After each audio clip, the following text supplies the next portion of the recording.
Bonjour, c'est Jean-Luc. Troisième vidéo. Aujourd'hui, je voulais parler de négociation. Dans la vidéo précédente, je vous parlais de comment améliorer sa marge brute. Et le troisième point, c'était de négocier avec ses fournisseurs.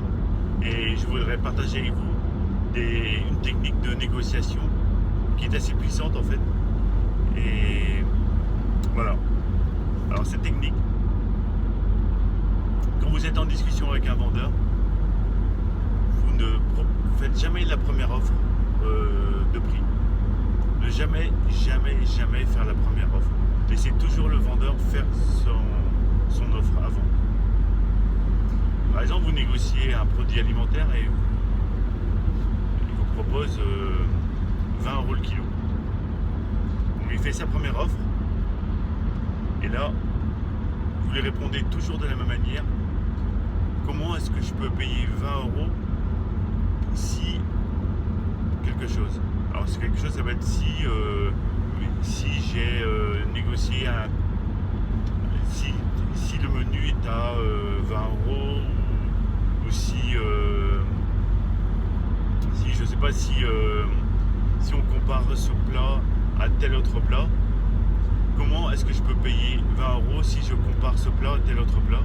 Comment est-ce que je peux payer 20 € si j'ai déjà négocié mon prix avec mes clients, etc., etc. Et donc là, vous restez sur un ton amical, sans jamais parler en frontal du prix. Vous le faites de façon détournée. Ensuite, vous faites un silence, vous ne parlez pas, vous attendez la réponse du vendeur. En fait, le silence a une très grande puissance, beaucoup plus importante que vous croyez. Le silence permet de...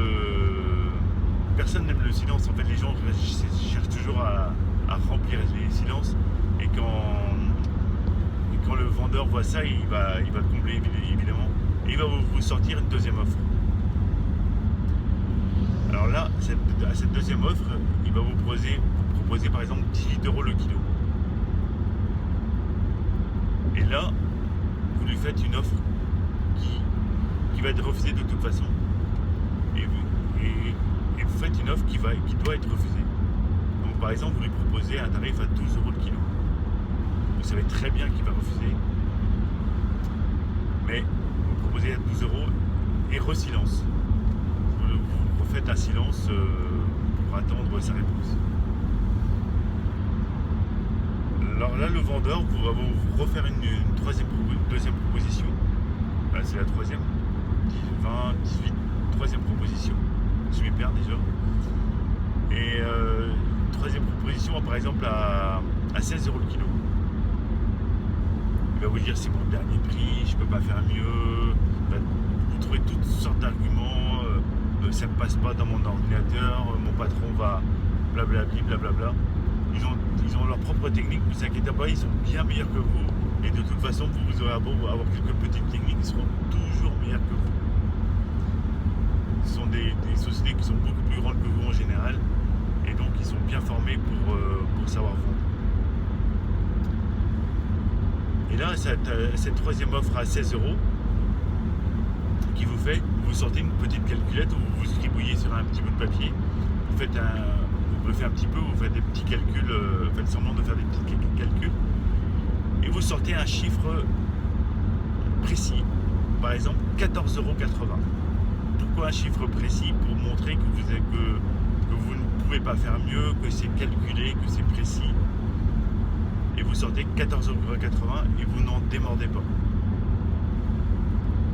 Et après, pendant toute la négociation, vous n'allez plus parler de prix, vous allez parler de tous les à côté sauf du prix. Par exemple, si ce fournisseur veut vous livrer le mercredi ou le mercredi, et bien vous lui dites de toute façon là j'ai vu que vous livriez le mercredi. Et moi il faut absolument que je sois livré le jeudi. Et vous le rappelez tous les 5 minutes, il faut absolument que je sois livré le mercredi, je sais que vous livrez que le mercredi, et vous savez qu'il peut pas le faire. Mais c'est pas grave, vous le répétez, pour qu'il sache que sur ce point-là, il ne peut pas négocier. Et donc il a une seule solution de faire affaire avec vous, c'est de vous proposer un meilleur tarif. Il sait qu'il ne pourra pas vous livrer le jeudi, donc il va vous proposer de toute façon un meilleur tarif. Ou autre chose que le jour de livraison. Vous pouvez parler de quantité, les quantités que vous allez commander avec ce fournisseur-là. Vous lui dites par exemple, moi je pourrais commander un petit peu plus. Si c'est du vin par exemple, essayez d'acheter plusieurs cartons, ou carrément une palette ou 2 palettes. Dites-lui que vous allez stocker du vin pendant 1 an, enfin quoique le stock n'est pas très bon, mais bon c'est pas grave, c'est un exemple. Essayez de parler d'autre chose que du prix. Et montrer que vous êtes prêt à céder n'importe quoi d'autre que le prix. Vous montrez que le prix est vraiment primordial pour vous. Vous allez céder sur le jour de livraison, céder sur